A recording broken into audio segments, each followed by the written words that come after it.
Hi, my name is Jack, and today we're going to look at another horrific case of Nathan Paet. The story of Nathan and Michelle Paet is a chilling tale of intense love that led to death.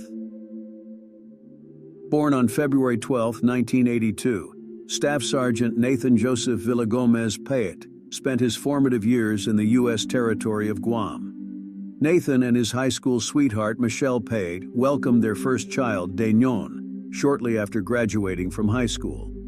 In pursuit of providing a stable income for his growing family, Nathan enlisted in the Air Force.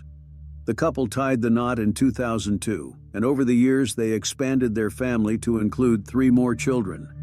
Following graduation, Nathan and his family were stationed at Elmendorf Air Force Base in Anchorage, Alaska. In 2008, a transfer brought them to Nellis Air Force Base in Las Vegas, Nevada. Nathan's surprise for Michelle showcased his deep love and commitment as he secretly saved up to make a down payment on an impressive 400-square-foot home in the serene suburb of Mountain's Edge. Eric, Nathan's brother, emphasized that this unexpected gesture demonstrated Nathan's profound love for Michelle and his willingness to go to great lengths to make her happy. However, their marital bliss faced challenges as the Paets grappled with the financial strain of supporting 4 children and maintaining their new home. Determined to provide for his family and achieve his goals, Nathan made the decision to travel to Iraq in June 2009, where he could earn additional income. Simultaneously, Michelle took on part-time work at a telemarketing company to contribute to their financial stability. After enduring 6 months abroad, Nathan returned home for Christmas in 2009. Eric observed that the distance seemed to fortify the bond between Nathan and Michelle, bringing them closer together despite the challenges they faced.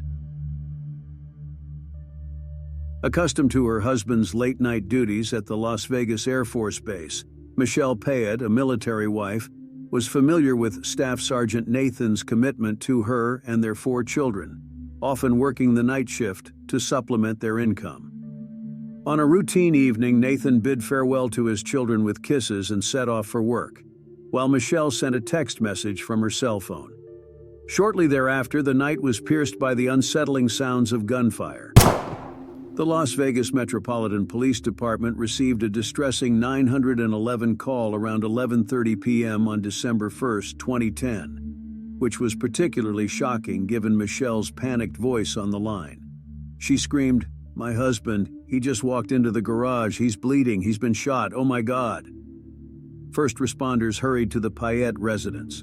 Simultaneously, an emergency operator guided Michelle through CPR instructions while awaiting the arrival of ambulances. Despite the dedicated efforts of the medical team, the 28-year-old staff sergeant succumbed to a fatal gunshot wound to the neck at the hospital. Detective Todd Williams recounted finding the garage door open upon his arrival at the house, noting, "When you entered the garage, you could see a large amount of blood deep in the garage around the power bench. The walls were smeared with blood, and there was a car inside."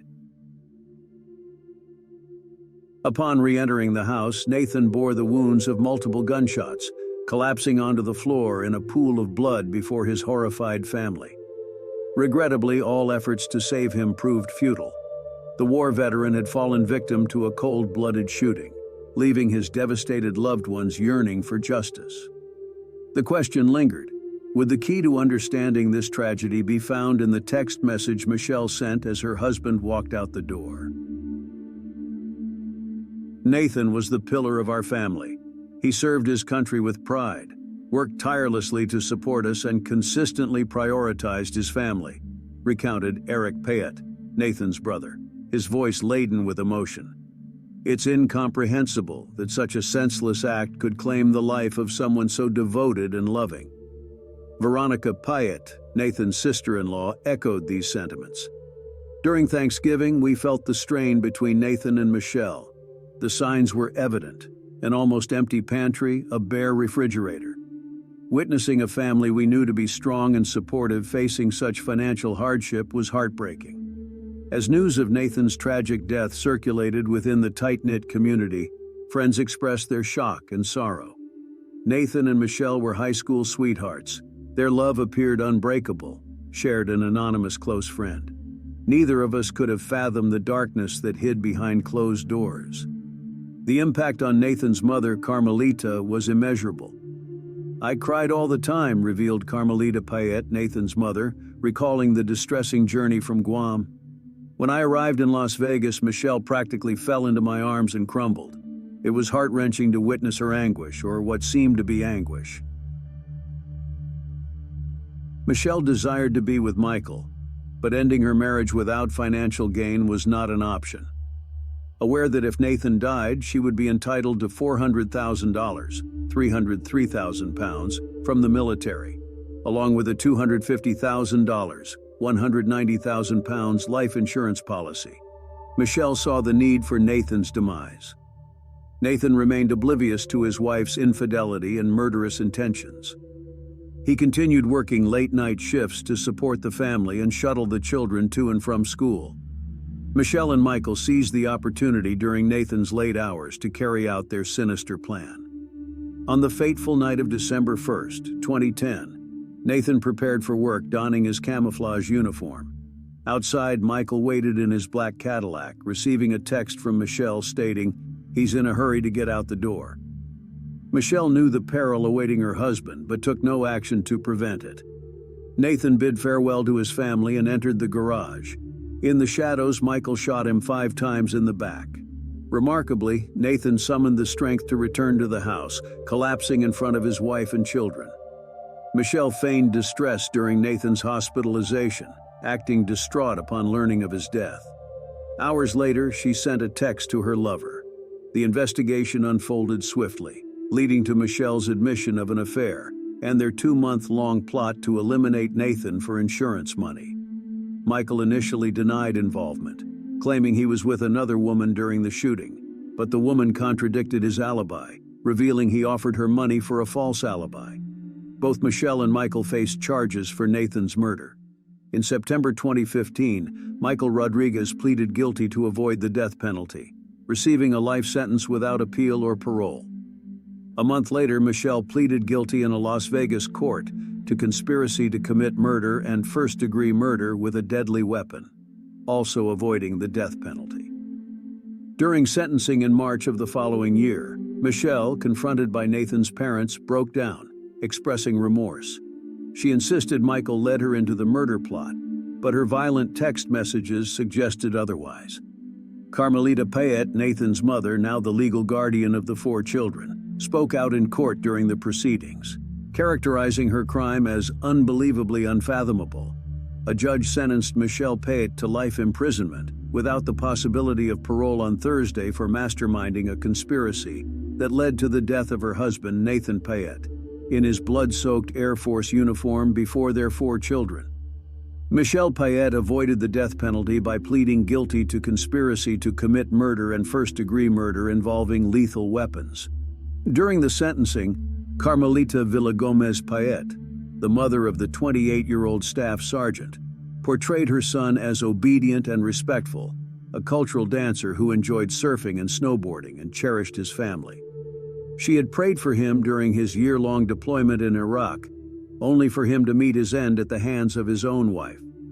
Prosecutors claimed that Michelle desired to remove her husband from the picture, demanded life insurance exceeding $600,000, and collaborated on the murder plan for 6 months with Michael Rodriguez, a man with whom she worked and had casual sexual relations.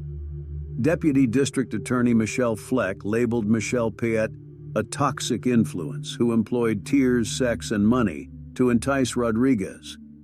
At home, she played dual roles as a mother and wife, exploring at least 4 methods to eliminate her husband.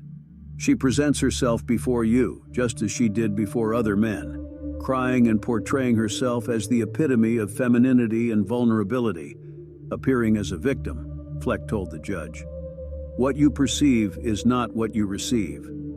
Prosecutors detailed a murder plan involving kidnapping Michelle's husband, blindfolding him and taking him to the desert, inflicting fear, torture, and pain along the way.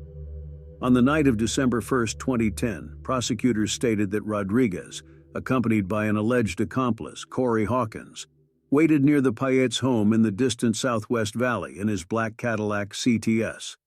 Nathan Paet was shot in the garage as he left for work. Rodriguez was convicted by a jury for his role in the murder. Initially agreeing to forego future appeals and accept a life sentence without parole to avoid a potential death sentence, he later expressed a desire for a sentencing hearing to District Judge Douglas Herndon. In delivering Michelle Paet's sentence, the judge expressed his efforts to conceive something more malevolent or cunning. Nathan Paet, 28, served as an assistant non-commissioned officer in the maintenance department of the 757th Aircraft Maintenance Squadron at Nellis Air Force Base. Born in 1982 in Tamuning, Guam, he and Michelle were high school friends. Unaware of his wife's infidelity, Nathan never conveyed suspicions to his relatives. The children, who witnessed their father bleeding from 5 gunshot wounds, now reside on Guam with relatives, fearing any encounter with their mother. Michelle Paet wept, apologized to her husband's family, and implored the judge to consider parole. "I made a huge mistake and a really bad choice," she said.